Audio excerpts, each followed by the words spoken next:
नमस्कार दोस्तों, बहुत बहुत स्वागत है आपका डेली न्यूज इंडिया 1.0 पर। कैपिटल गेन टैक्स जिसने भारत में विदेशी निवेशकों की कमर तोड़ के रख दी। फॉरेन इन्वेस्टर्स तो रोज माल बेचते हैं और चले जाते हैं, भूल गए कि इंडिया में हमें पैसा लगाना भी है।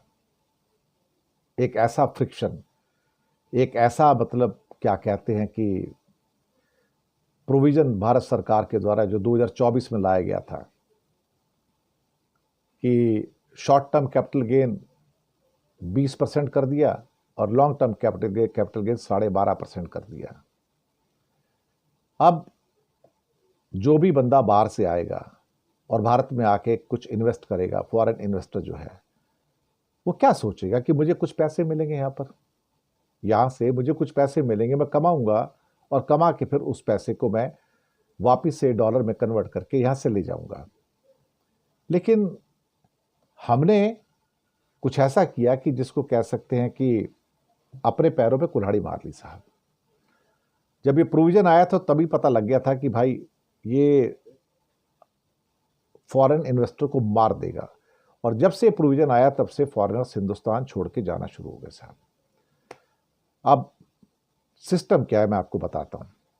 जैसे कि एक फॉरेनर आता है और फॉरेनर आके यहां पे उसने समझो 100 रुपये लगाए, उस 100 रुपये के ऊपर उसको समझो 10 रुपये का फायदा हुआ, और ये 10 रुपये का फायदा उसने क्या कहते हैं कि 1 साल से कम टाइम में निकाल लिया, समझो 10 महीने में निकाल लिया। तो अगर आप 12 महीने से पहले अपना एनकैश कर लेते हो अपने इन्वेस्टमेंट को, तो आपके ऊपर जो भी गेन आएगा, सपोज 10 रुपये गेन आपको मिला, तो उसमें 20% का टैक्स लग जाएगा सरकार का, आपका 20% का। तो साहब आपको 10 रुपये मिलने थे 100 रुपये के ऊपर, अब मिलेंगे 8 रुपये। अब उस 8 रुपये को आप सोचोगे कि यार मेरे 108 रुपये हो गए मेरे पास, तो मैं एक काम करता हूं, इसको वापस ले जाता हूं, चलो मुझे 8% का तो फायदा हो गया 1 साल में। लेकिन पता लगता है कि जब आप वापस करने जाते हो तो डॉलर के मुकाबले रुपया 8% कमजोर हो चुका है। यही तो हुआ पिछले 1 साल में, 84 रुपये से 92 रुपये आए तो 8% कमजोर हो गया, अब तो बल्कि 9% पे आ रहा है अब तो पता लग रहा है कि आपने सपोज करो कि $1 लगाया था और आपको लगता था कि $1.1 मिल जाएगा, लेकिन आपको वापस क्या मिला, फिर से $1। क्यों? क्योंकि वो 8% रुपया जो था डेप्रिशिएट हो गया। जब वापस कन्वर्ट कर गया तो कन्वर्ट करके फिर आपको $1 मिला और मे भी $1.05 मिला। इंडियन रुपी में कहा जाए तो 1 रुपये के ऊपर आपको शायद 8 आने मिला या 75 पैसे मिला। तो यार बंदा इंडिया में क्यों आएगा, आप मुझे बताओ, क्यों आके निवेश करेगा? उनको पता लग गया भाई ये तो मारने के चक्कर में हमें। और अगर लॉन्ग टर्म कैपिटल गेन पे चले गए, जिसको कहते हैं 1 साल कम से कम हो गया, 12 महीने, तो भी 12.5% टैक्स लगेगा। तो बेचारे 10 रुपये कमाए तो 12.5 कट गए उसमें 20 कटे थे, 8 बचे थे, या 12.5 कट गए, 12.5 कट गए तो बचे क्या, 8.5 रुपये। अब 8.5 में फिर 8 रुपये उसमें चले गए रुपए के डेप्रिसिएशन के अंदर। वापिस क्या मिला, मैक्सिमम टू मैक्सिमम 100 रुपये की जगह 101 रुपये। अब ऐसे में आप बताओ कि कौन सा बंदा ऐसा होगा जो भारत में आके इन्वेस्ट करेगा? मोदी सरकार को क्या है ना कि अपने पैरों पे ना कुल्हाड़ी मारने की आदत है। लेकिन इस केस में तो क्या हुआ है कि कुल्हाड़ी पे जाके पैर मार दिया साहब।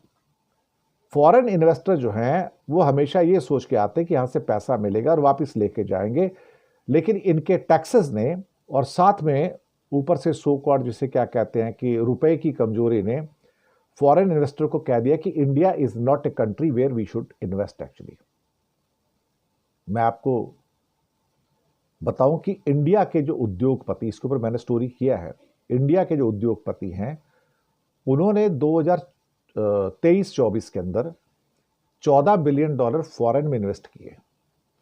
2024-25 के अंदर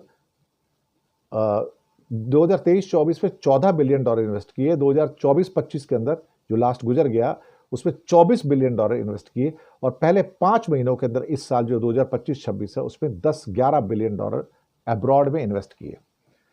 उद्योगपतियों को पता लग गया कि इंडिया में अगर हम पैसे लगाएंगे तो हमें जो वापस मिलेगा तो डॉलर टर्म में जीरो है वो तो, हमारा जो गेन है डॉलर टर्म में ज़ीरो है। तो बाहर जाएंगे, अगर $100 लगा दिया हमने अमेरिका में किसी और देश में, तो वहाँ हमें $105 वापस मिलेगा, लेकिन वो $100 डॉलर में लगाया था डॉलर में मिलेगा। तो इंडिया में आओगे तो उसको डबल फायदा है। $100 दिए थे ₹84 के, अब $100 ₹92 के हो गए, तो गेन हो गया। ऊपर से $5 एक्स्ट्रा मिल गए। तो इंडियंस बाहर जा रहे हैं, अब कहते हैं यार इंडिया में इन्वेस्टमेंट करो, नुकसान हो जाएगा, बाहर चलते हैं, हम माइनस में नहीं जाना चाहते। तो मोदी सरकार ने टैक्स लगा के और कमर तोड़ दी उनकी। तो कौन आएगा यहाँ इन्वेस्ट करने? तो इन्वेस्टर को बाहर भगाना हो अगर, तो एक सिस्टमेटिक तरीका है, यही हुआ है। शुक्रिया आपका।